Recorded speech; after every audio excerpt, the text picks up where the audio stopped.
What's really wonderful is that we have this incredibly rich, detailed, full diary entry written by Queen Victoria that evening after that first opening day. And she writes about coming into Hyde Park. She'd never seen Hyde Park so beautiful, the sense of grandeur. You know, she's biased. It's her husband's grand project. But she talks about how it just had finished raining, so the Crystal Palace is like glistening in the rain. Welcome to the History Extra Podcast. Fascinating historical conversations from the makers of BBC History magazine. In 1851, a spectacular showcase of the world's best art, design and innovation opened in London. Housed in a magnificent crystal palace constructed by Joseph Paxton in just 5 months, the Great Exhibition wowed its 6 million visitors, and its legacy still lives on in London's museum district today. To find out more about this era-defining event, I spoke to Caroline McCaffrey-Howarth, a lecturer in British art history at the University of Edinburgh. Thanks so much for joining me, Caroline, to talk about 1851 Great Exhibition. So before we go any further, for anyone who isn't familiar with it, what was the Great Exhibition? Why was it such a big deal in Victorian Britain? Yeah, well, I think the key thing to say first up is that it wasn't always called the Great Exhibition. So very much in simple terms, the Great Exhibition was an industrial exhibition to showcase art and design with a range of objects, half of which were coming from Britain and the rest coming from a range of countries across the globe. It was based in Hyde Park in London. It ran for almost 6 months in the summer of 1851. And it involved a huge range of objects from raw materials to machinery, kind of different agricultural manufacturing to art, sculpture, painting, ceramics, etc. And very, very quickly, it became known as one of these great wonders of the world of Victorian Britain, kind of the epitome of the Victorian era, bringing in this idea of industrial design, but also paving the way for the future of what Britain could be or felt it could be, and how it kind of wanted to position itself on the world stage. And I think today it's a fascinating window onto that high Victorian Britain, isn't it? So let's talk a bit about the planning of the exhibition. Whose idea was it? Prince Albert is often called the mastermind. Was he? I find the origins of the Great Exhibition really, really fascinating. I think it's in his book and his work on the exhibition, Jonathan Shears, he basically says there are kind of 3 key things. One is the political climate. One is the fact we're post-Napoleon Europe. And the third is the fact that it was just everyone was there at the right time. But I think the key thing is really in the first half of the 19th century, you have this real kind of shift in the political climate that's happening in Britain. So, we've got a real shift in terms of liberal government, liberal politics. You've got the 1832 Reform Act. You've got the abolition of slavery. You've got the rise of the nouveau riche and kind of the shift in what the British elite is or might be and what it's for and who it's for. But also within that, you have these very particular government select committees. And one of these is called the British Arts and Manufactures. And it is a select committee of the government whose entire role really is to produce reports about British design and manufacture. And then secondly, you've got this moment of we've survived the kind of Napoleonic world of Europe. What is Britain? What is its colonial power? What's its economic power, its cultural power? How does it sit on the international scale? And then lastly, you have this moment in the 1840s where we have this new queen and we have Prince Albert sort of trying to figure out what he's doing with his life. Like, what's his contribution to the world? How's he going to fill his time? Effectively, I think this is where we kind of get to. He's really interested in art, in industry, in engineering and technology. And he actually ends up joining the Society for the Encouragement of Arts, Manufactures and Commerce. And he becomes their president in 1844. This is when he meets Sir Henry Cole, who is a civil servant, an inventor, a designer. And together, Cole and Prince Albert effectively work very closely together to start to mastermind this exhibition. So yes, Prince Albert is absolutely a key player behind the formation of the Great Exhibition, but he wasn't the only player, and it wasn't, solely his idea. It's kind of coming from this wider cultural shift and this kind of historical moment that we're caught in as they progress into the latter half of the 19th century. So tell us a bit more about the vision behind the project. Was it all about projecting this image of Britain as this kind of world-leading power and innovator? Was that the intended benefit, really? Yeah, I mean, I think absolutely at its core, it was about achieving British supremacy, whether that meant improving public taste by bringing people in to see works of art and design that they maybe, would never have had the opportunity to see before. So the government filtering down what it thinks its public, its people should be doing, how they should be thinking, trying to show that people in Britain can learn, can improve their taste, their knowledge, kind of their morality by experiencing these kind of big, momentous cultural, exercises effectively by attending these sorts of events. But I think also by not only it being about representing Britain, but also inviting a huge number of other countries to represent their best wares, their best design, you also get a sense that one of the key visions was really to bring everyone into the room, but it's all led by Britain, right? You're coming by our invitation to London. We are fostering this sort of spirit of competition, of rivalry, of commodities. We're celebrating this very kind of consumerist society at this point. But ultimately, you're doing it on British soil. It's all done within a very kind of particular geographical and kind of colonial space and colonial power. But I also think within that, then, they're trying to kind of pave the way for the future of how they see themselves on the global stage. It's interesting, though, because actually they weren't necessarily as successful as they thought they might be. So, for example, this is all meant to be about the crowning glory of British design. Actually, the French and the Germans who come take most of the medals and the prizes at the end of the day. So actually the British design, in certain things, kind of like technology and engineering, it does quite well, but actually the artistic design really doesn't. And that is kind of quite ironic, slightly humorous, I would add. But I think there's something within that actually they're putting on this very kind of public demonstration of wealth and power and knowledge and great taste and design. And actually it's kind of paling in comparison to some of the other countries that are out there. So actually how successful is this kind of grand political vision that they think they have? Came back to bite them a bit there. Yeah. This was a huge project, a massive project. Where did the money come from? Yeah, it's a great question. Always follow the money, right? I think it's really interesting. Very early on, the government sort of make this decision that maybe they really shouldn't be subsidizing the exhibition. But then the question is, well, where's the money going to come from? And really, it ends up coming from kind of voluntary public subscriptions through a range of local committees. I think in the end, there's like 300 committees that kind of band together to fund this. But at the very start, they're concerned because it hasn't been given kind of the royal credence or royal commissions, even though Prince Albert is, absolutely there flying the flag, he's involved, it's his thing. They still need that actual, legitimate confirmation. So the Royal Commission isn't actually granted until January 1850, opens the following May. They're really, cutting it fine, as it were, to really kind of get the ball rolling. But from that moment at the beginning of 1850, then kind of everything kind of escalates and the money does come through. But this is an enormous project in terms of money, in terms of labor, in terms of technology and materials. And the first step, or one of the first steps of the exhibition, is you need somewhere to house it. And so it was to be housed in this brand new venue, which was designed especially for the occasion by Paxton at the Crystal Palace. If you look up images of the Crystal Palace, it's so impressive even today. I can only imagine how impressive it would have been at the time. But how hard was it to construct? I wonder if you could describe it a bit for us. The key thing with this is, as you say, they needed a purpose-built venue. At the same time, you want to show off the reason you're doing this exhibition. So you want it to be incredibly novel, impressive, using the most up-to-date technology and design and kind of aesthetic styles. So it's meant to be the epitome of everything that you're going to walk into that building and then see within it, right?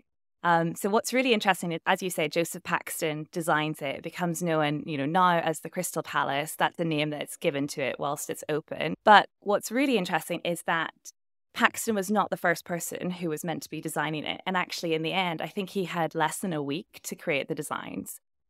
Because way before he was involved, So the decision had been made to go with Hyde Park. One of the key factors was everyone can get to Hyde Park, no matter the status that you are, effectively. It was a kind of good meeting point. So they set aside 16 acres in Hyde Park, and they do a very kind of standard open call for designers. And in the end, they have 230 designs submitted, but the committee aren't really happy with any of them. So they sort of ask one of the architects, Isambard Kingdom Brunel, to sort of modify one of the designs that they've submitted.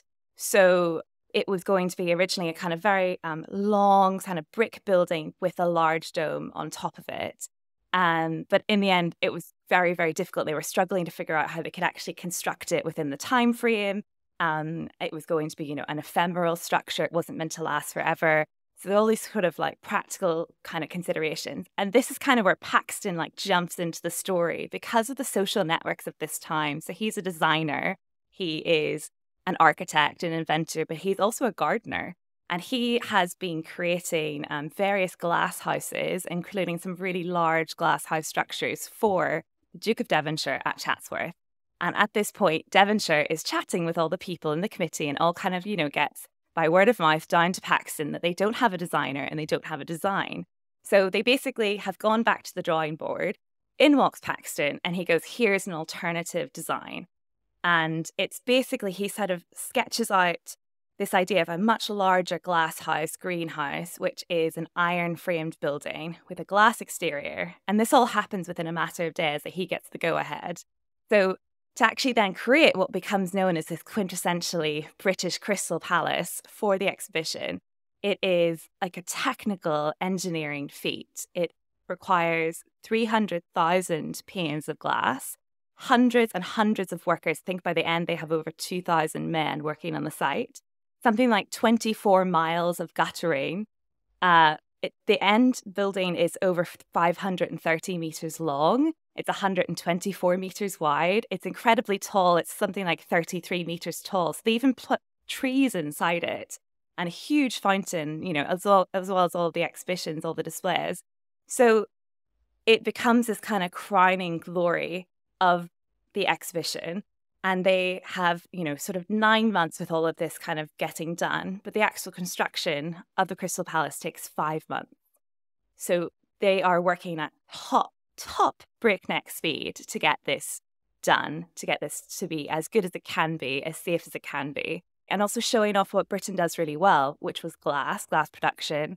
The tax had been taken off glass at this point, and also iron. That was another industry we were really excelling at this point. So it was, again, just coming back to everything that the exhibition was meant to be at its core.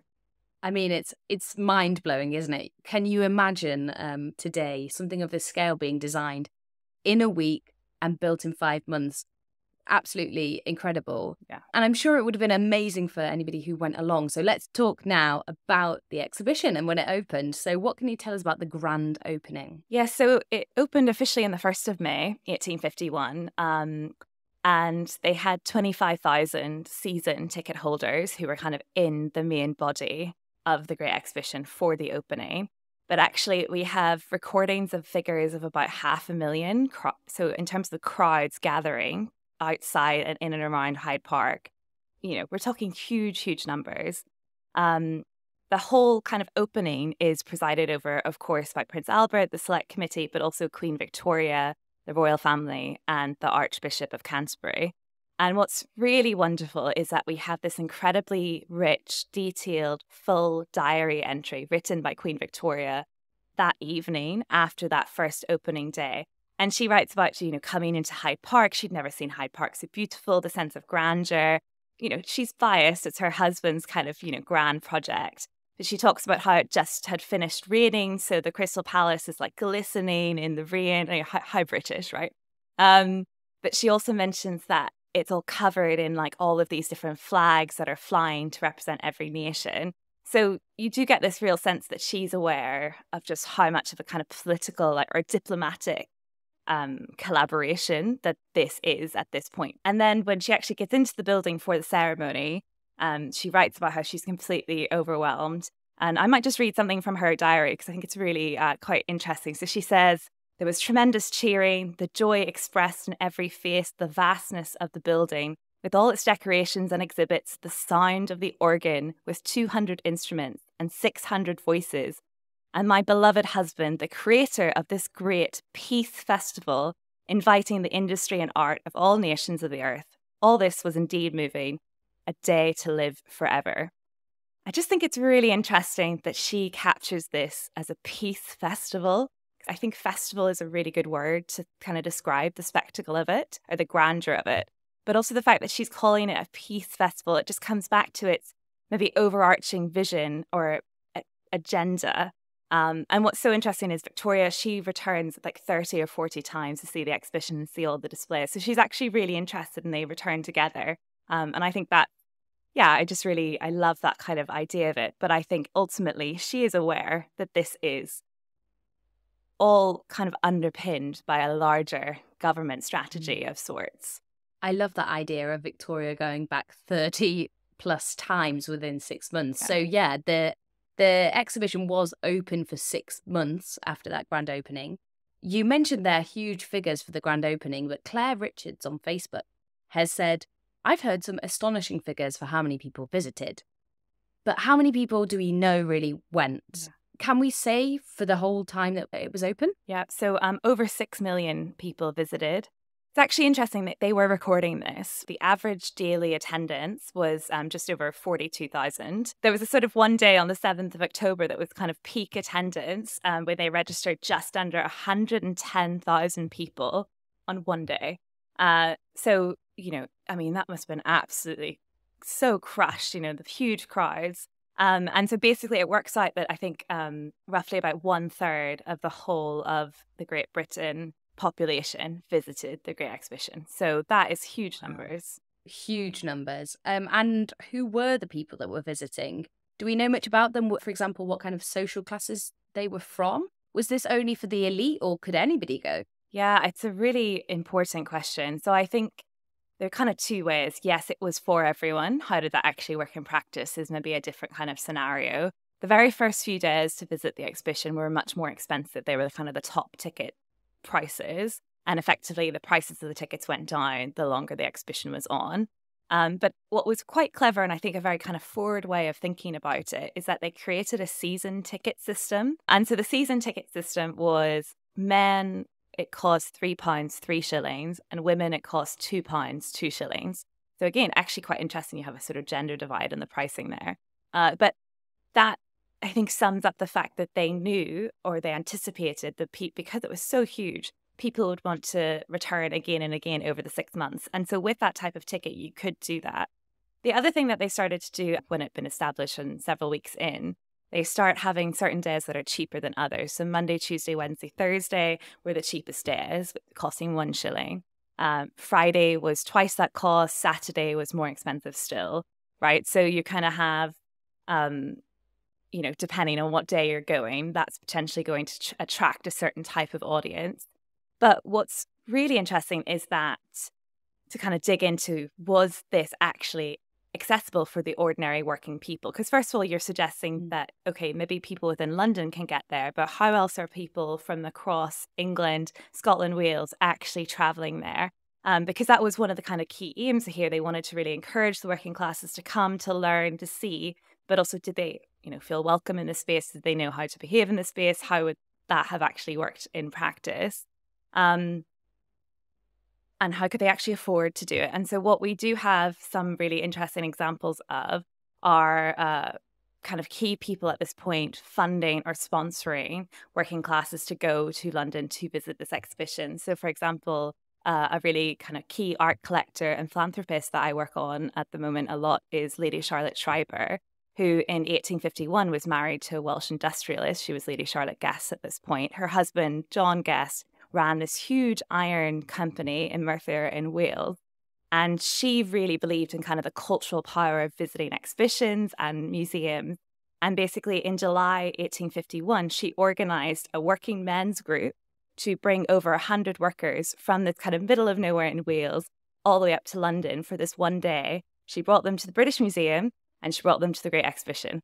And so a sort of sense there of her, like many contemporaries, really seeing this exhibition as a way to achieve social amelioration, but also it was a way of getting them to see better design and to see kind of manufacture on this grand scale, which ultimately is going to make her husband's company better and potentially more money. And, so it's all quite interesting, the kind of motivations for doing something like this, actually making sure that who this exhibition was really meant for also got through the door to see it as much as possible.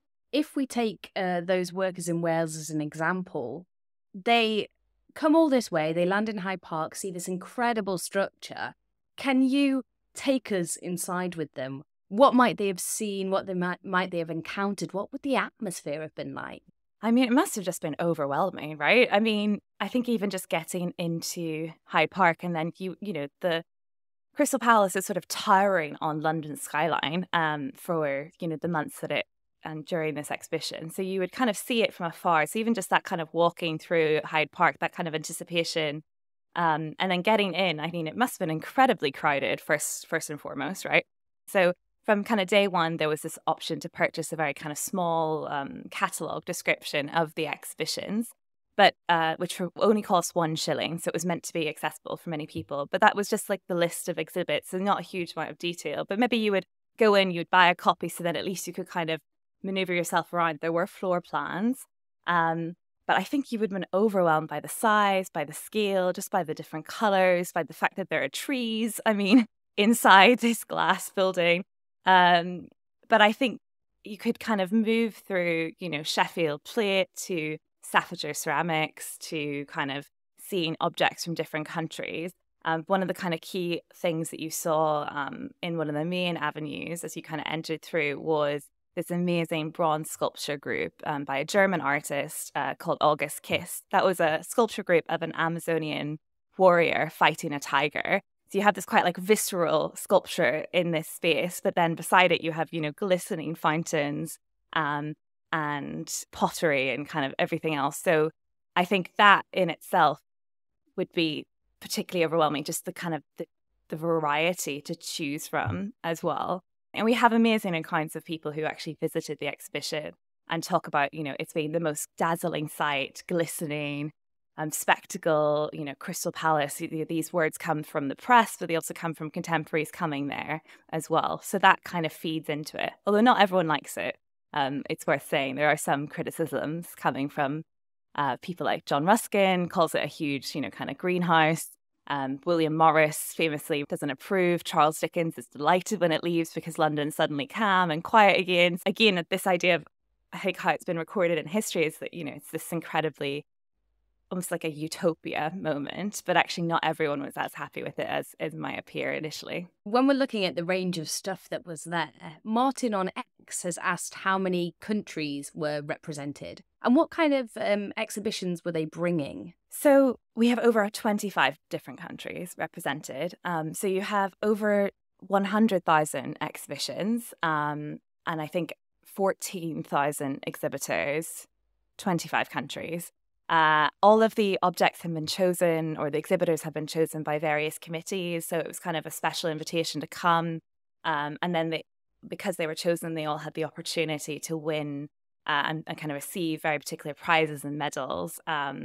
So there were 170 council medals kind of handed out. And then there was sort of the prize medal, which wasn't as exciting. I think there were about 3,000 of those handed out. So you were there sort of for a purpose to show off, but also to ultimately get one of these kind of prized, tangible bits of evidence that actually you're doing really well, or your country or place is doing really well.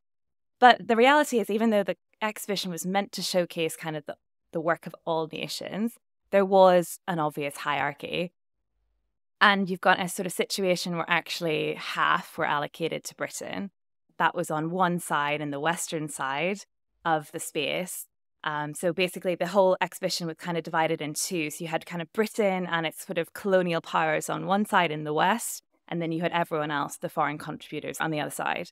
And so, you had huge kind of contributions from France, from Germany, or at this point, Saxony, but also from America, from Australia, from China, from India, So a huge kind of spread, I suppose, of what was happening at this point. So it wasn't just other European powers? No, absolutely not. And I think that, again, was a very kind of particular kind of tactical move.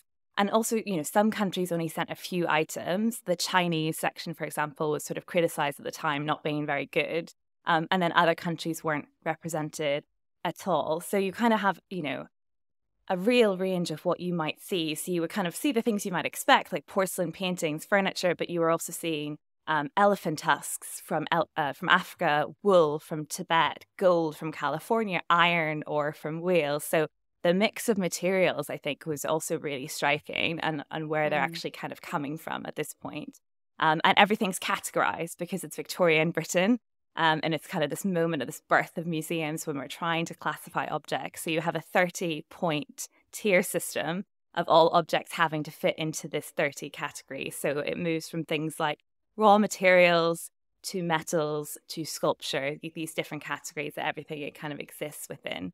So you're trying to navigate this huge place and then also see all of these kind of works of art as well. You mentioned there that many of the exhibitions came from across Britain's empire. I wonder if you could just tell us a bit more about that imperial aspect of it.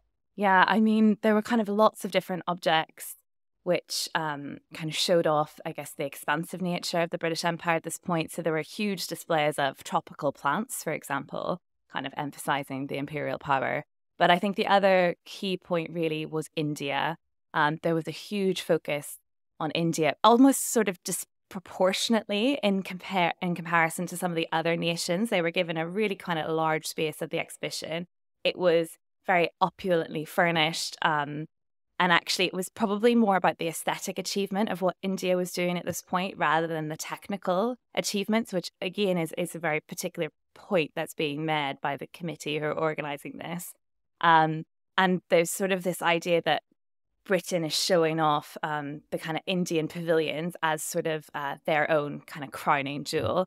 And actually, they bring this crown jewel. That's one of the key offerings. So the Mountain of Light jewel, which at this point was known as the world's largest diamond in 1851, becomes one of the most popular kind of attractions in the exhibition. And that's in the India exhibit. And that, of course, had been acquired in 1850 as part of the Lahore Treaty. It was, kind of part of Queen Victoria's, part of the royal collection.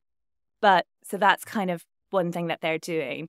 And it does have a sort of ripple effect, actually, because we also have evidence at this point that in 1851, the visitor numbers for the India Museum, which at this point is based in London's Whitehall, absolutely skyrocket. So people go to the Great Exhibition, they see the Indian exhibits there, and then they go along to Whitehall another day to see the India Museum.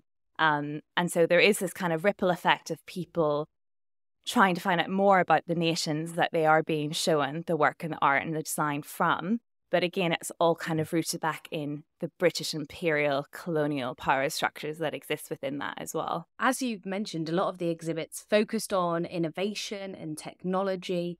CJ on X has asked a really interesting question. I'm not sure whether you can answer it or not, but did any of the exhibits predict or kind of forecast things about future technology that we might look at today and think that didn't quite work out? I'm not entirely sure how well I can answer this. I think some of the largest exhibitions absolutely showed off the industrial vision of Britain's future, and where it sort of saw it was paving the way for the rest of the world. So, for example, Stephenson's hydraulic press, which had kind of produced many of the large parts which made the Britannia Bridge at Bangor and lots of other kind of key structural elements across England, was on show.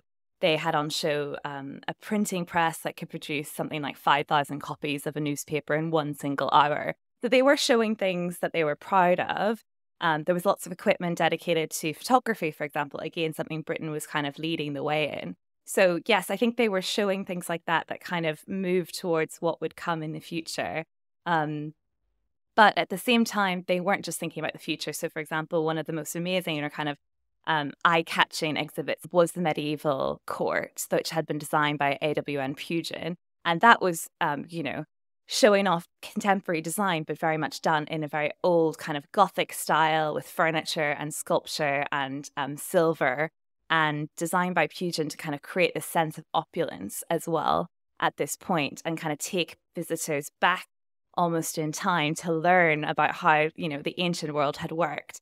And what's really interesting about that medieval court, but also some of the other kind of almost installation isn't really the right word, but the way in which the displays were created in the different kind of sections of the exhibition, where they were actually captured in photograph. I have photography of the exhibition, but also Prince Albert and Queen Victoria actually commissioned a set of 50 watercolours of the exhibition, which were done by the Dickinson brothers, and they wanted them done in chromolithography, which at this point was a new mechanical colour printing process. So again, kind of keeping in very much in time with the kind of the aims of the exhibition.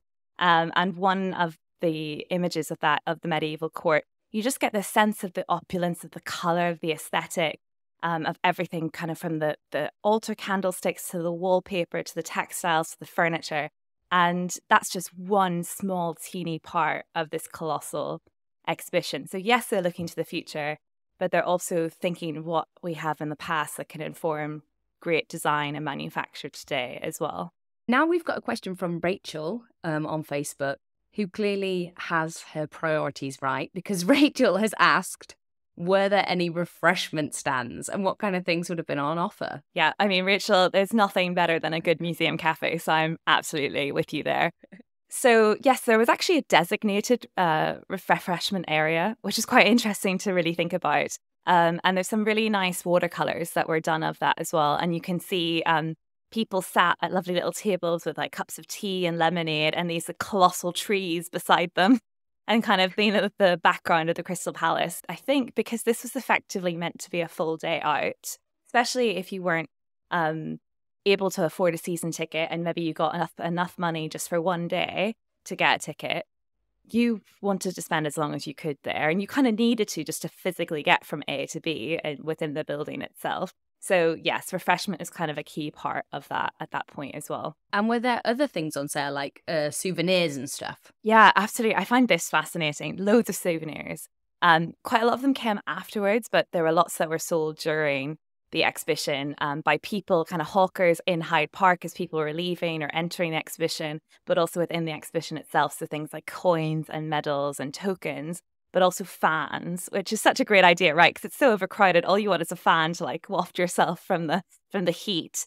And so there were a range of fans created that were sold as souvenirs from different price points. So some were done with wooden handles and sticks that would be much cheaper. Some were done with ivory and with bone that were much more expensive. And most of those fans, the ones that still exist, have these incredible kind of commemorative images on the fan leaf of the Great Exhibition, but particularly of the Crystal Palace on there as well. So they knew what they were doing. They were aware that people would want to have a token, want to remember this day. And again, all of these, the money, the proceeds from the tickets up to the exhibition, from the refreshments, from the souvenirs, all of that is feeding back into a much larger pot of money, which ultimately will go back into the nation, into the creation of museums and as well. So that's very interesting. I wonder if you could tell us a bit more about that legacy. I mean, the financial legacy, as you say, that this money was used to fund other museums and other exhibitions. Yeah, absolutely. So the profits from the exhibition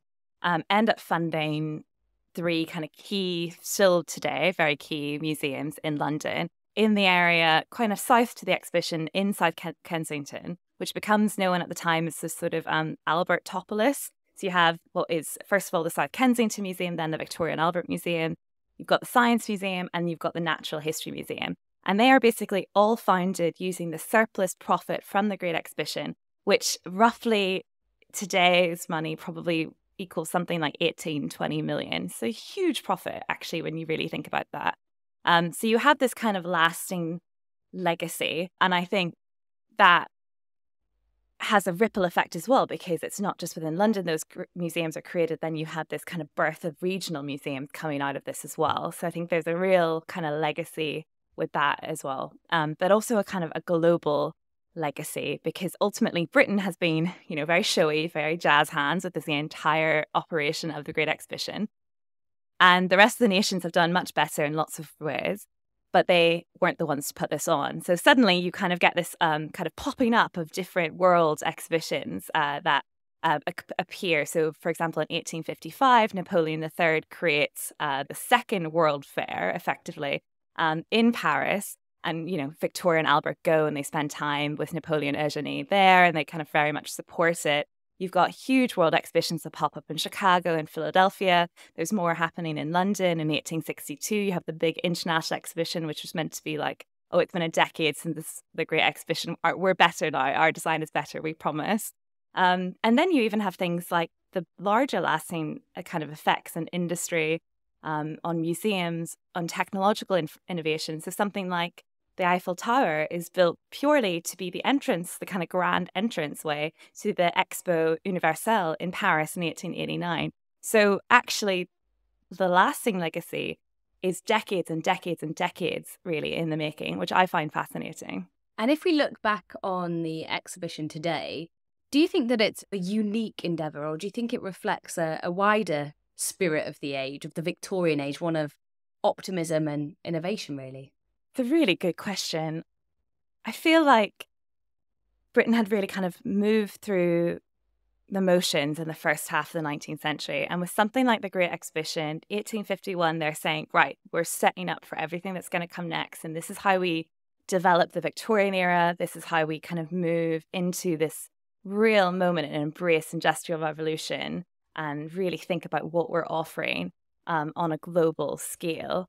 But is it a unique endeavor? Well, as I said, it's coming from kind of a larger background of different shifts that have happened over time.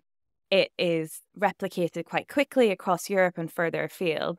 But I think it does show that Britain is thinking not only about its role as a British Empire and kind of the colonial imperial power that comes with that, it's also thinking about its people. And ultimately, it leads into this kind of birth of museum culture, which is still incredibly strong today. And I think, there were criticisms, rightly so. There are kind of issues surrounding it. But actually, the history of the Great Exhibition will continue to be something that people are interested in because it was just such a innovative, but also an incredible kind of technical and like project management feat. And as you said earlier, this would never happen today. Could we put on, 200 years, a 2051 Great Exhibition, point two? I don't know if we could. I'd love to see it. And finally, Caroline, I've just got to ask you, because you have described so many wonders of the Great Exhibition. If you could go back in time yourself to 1851, which exhibit would you be most excited or intrigued to visit? Gosh, there's sort of so many to choose from. I mean, I don't want to be that person who says, oh, I just like to see the Crystal Palace, but I would love to see that. I think for me, actually, one of the key things was in the very central court, one of the key points of the whole exhibition that everyone had to pass through was this crystal glass fountain, which was designed by someone called Follet Osler.